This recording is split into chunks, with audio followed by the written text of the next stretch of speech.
Hello friends, जय सिया राम। एक बार एक व्यक्ति था। वह एक संत जी के पास गए और कहता है कि संत जी, मेरा एक बेटा है। वो ना तो पूजा पाठ करता है और ना ही कभी भगवान का नाम लेता है। आप कुछ ऐसा कीजिए कि उसका मन भगवान में लग जाए, वह पूजा पाठ करने लगे। इस पर संत जी कहते हैं, ठीक है बेटा, एक दिन तू उसे, अपने पुत्र को मेरे पास ले आना। अगले दिन वह व्यक्ति अपने बेटे को संत के पास लेकर गया।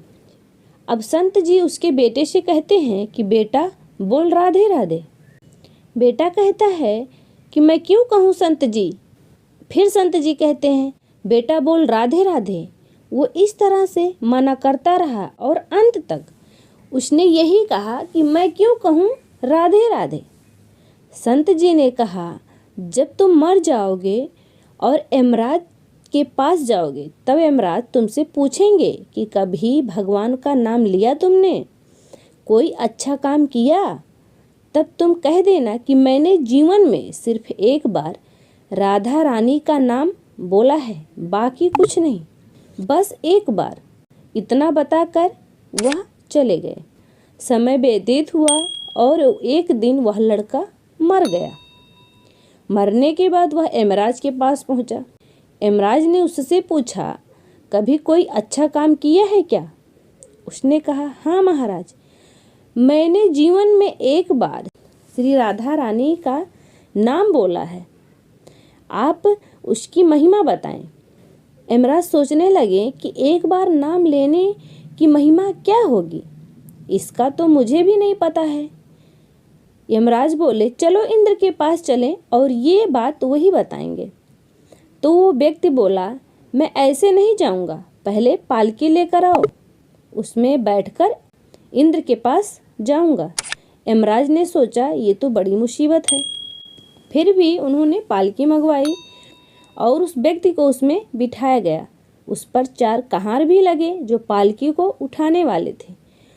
वो व्यक्ति बोला यमराज से कि आप आगे वाले एक कहार को हटाकर उसकी जगह आप पालकी पर लग जाइए। यमराज जी ने ऐसा ही किया। फिर सब मिलकर इंद्र के पास पहुँचे और बोले कि एक बार श्री राधा रानी का नाम लेने की महिमा क्या होगी, उसका फल क्या होगा? इस पर इंद्र बोले, महिमा तो है, पर क्या है ये तो मुझे भी नहीं मालूम है। फिर इंद्र बोले, चलो ब्रह्मा जी के पास चलते हैं, इसका मतलब वो ही बताएंगे। वो व्यक्ति बोला इंद्र जी से, ऐसा है, दूसरे कहार को हटाकर आप यमराज जी के साथ मेरी पालकी उठाने में लग जाएं। अब एक में यमराज हो गए, दूसरी तरफ इंद्र हो गए, बचे 2 कहार उस पालकी को उठाने वाले। वो लोग वहाँ ब्रह्मा जी के पास पहुँचे। ब्रह्मा जी ने सोचा, ऐसा कौन सा प्राणी है जो ब्रह्मलोक में आ रहा है, जो स्वयं इंद्र और यमराज इसकी पालकी उठा रहे हैं। ब्रह्मा जी के पास पहुँचे। सभी ने पूछा कि ब्रह्मा जी, आप ये बताएं कि एक बार राधा रानी का नाम लेने की महिमा क्या होगी, उसका फल क्या होगा? इस पर ब्रह्मा जी बोले, महिमा तो बहुत है, पर वास्तविकता क्या है ये तो मुझे भी नहीं मालूम है, लेकिन हाँ, भगवान शिव को ये बात जरूर पता होगी। इस पर वो व्यक्ति बोला कि तीसरे कहार को हटाइए और आप उसकी जगह लग जाइए। फिर ब्रह्मा जी तीसरे कहार को हटाते हैं और उसकी जगह खुद उसकी पालकी उठाने लगते हैं। अब क्या करें, महिमा तो जाननी थी। अब पालकी को एक ओर से यमराज, दूसरी तरफ से इंद्र और पीछे से ब्रह्मा जी उठाए थे। सब मिलकर भगवान शिव के पास पहुंच गए और भगवान शिव से पूछा कि प्रभु, एक बार श्री राधा रानी का नाम लेने की महिमा क्या होगी, उसका फल क्या होगा? केवल एक बार नाम लेने की महिमा आप कृपा करके बताएं, जो हम सबको नहीं मालूम है। इस पर भगवान शिव बोले, पता तो मुझे भी नहीं है, लेकिन भगवान विष्णु जी को जरूर पता होगी।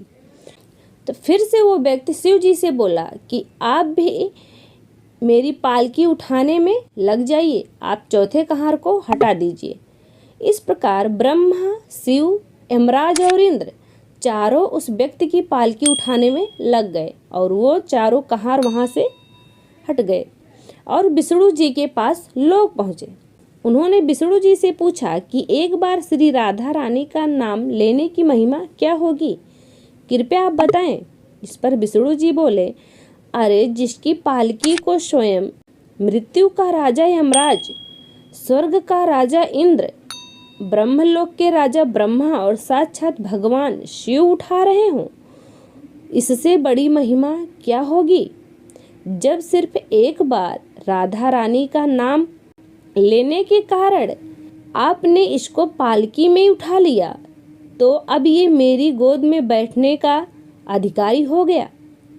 इस पर भगवान श्री कृष्ण ने कहा कि जब कोई व्यक्ति रा बोलता है तो मैं सब काम छोड़कर खड़ा हो जाता हूँ, और जैसे ही कोई व्यक्ति धा बोलता है, धा शब्द का उच्चारण करता है, तो मैं उसकी ओर दौड़ लगाकर उसे अपनी गोद में भर लेता हूँ। बोलो राधे राधे।